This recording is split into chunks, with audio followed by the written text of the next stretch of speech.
à tous, bienvenue dans ce nouvel épisode de TPV News. Chaque année, c'est pareil. Sitôt les grandes vacances finies, il faut déjà préparer les vacances de la Toussaint. Pour les parcs à thème, c'est aussi le signe que la saison d'Halloween est proche et, vu qu'elle représente tout de même un afflux de visiteurs, nombreux sont ceux qui, depuis quelques années, ouvrent en octobre. Souvent uniquement le week-end et tous les jours pendant les vacances, et proposent des animations propres à la saison. C'est donc de cela qu'il va être question aujourd'hui. Je préfère vous prévenir, je ne serai pas exhaustif et je ne traiterai que de certains parcs qui ont clairement fait part de leur offre. C'est plus simple pour vous et pour moi. Après, si vous visitez un parc qui fête Halloween mais dont je ne parle pas, n'hésitez pas à m'en faire part.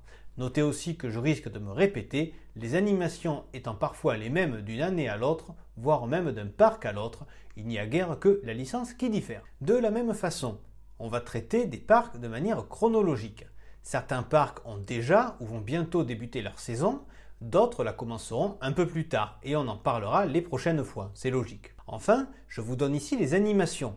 Pour les horaires précis, reportez-vous soit au site internet du parc en question, soit aux programmes édités sur place. Ainsi donc, on va commencer par Europa Park, qui célèbre Halloween depuis le 22 septembre. Outre une décoration impressionnante du parc, il y aura des spectacles tels que la Kermesse hantée, nouveauté 2018. Comme chaque année, la parade et certains autres spectacles se transforment, tout comme les attractions Feria Swing en Espagne, les TAS en Hollande et les films d'animation Le Carrousel du Temps 4D en France. Ajoutez à cela la maison hantée Crypta, déconseillée aux moins de 12 ans en Grèce, autre nouveauté 2018. Enfin, c'est le retour des soirées spéciales Traumatica, accessibles après la fermeture du parc et nécessitant un billet séparé qu'il faut prendre à l'avance du fait du succès de ces soirées d'épouvante. Direction maintenant Port Aventura World, lui aussi en saison d'Halloween depuis le 22 septembre. Au rayon des nouveautés, on trouve un show et un passage couvert, la expédition Encantada de Tadeo Jones, plutôt familiale, et Apocalypsis, payant et plutôt adulte.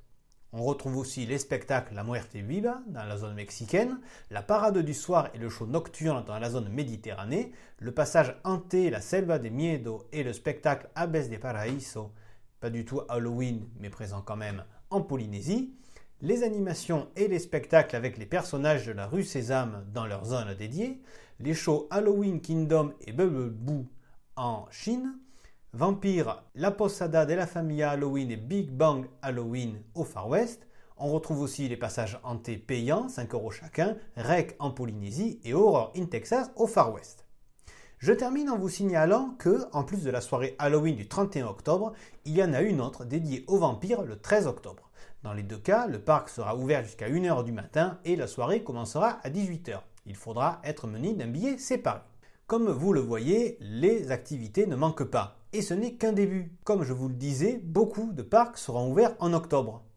Disneyland Paris a commencé la saison le 1er. On verra ce qu'il y fait la prochaine fois.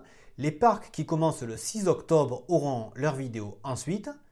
Et encore après, ce seront les parcs qui commencent leur saison d'Halloween à partir du 13 octobre. Je me remets donc au travail, non sans vous avoir rappelé que si la vidéo vous a plu, n'hésitez pas à me le dire en mettant un pouce bleu, en la commentant, en vous abonnant à la chaîne et en activant les notifications. N'hésitez pas à aller faire un tour sur la chaîne de vlog et sur les différents réseaux sociaux. Merci pour votre écoute et à très bientôt.